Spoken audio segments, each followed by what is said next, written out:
እንኳን ደህና መጣችሁ በድጋሚ እንግዶቻችን ስለሆናችሁ በጣም እናመሰግናለን። እንዴት ታወቃችሁ? ሁለታችሁ ነገር ነቃችኋለሁ የማሳት እንግዳዎች የነበራችሁ መጽሐፋችሁ በህይወት ልምዶቻችሁ ዛሬ ግን ትዳርና ጋብቻ ነውና እንዴት ታወቃችሁ ብለው እንጀምራለን። እሺ እንዴት ታወቅነው? መጀመሪያ በስራ አንድ ነገር እንሰራ ነበር።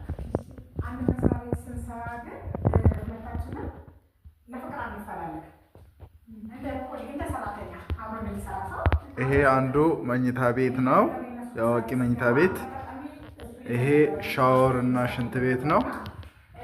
ይሄ ደግሞ የልጆች መኝታ ቤት ነው። ይሄ እንግዲህ ሙሉ ሳሎን ነው ማለት ነው። ሌላኛው እዚች ጋር 3 ክፍሎች አሉ። ውጪ ላይ ሁለቱ ክፍልና አንድ ኪችን አለ ማለት ነው። መጨረሻ ላይ በአጭሩ ይሄን ይመስላል።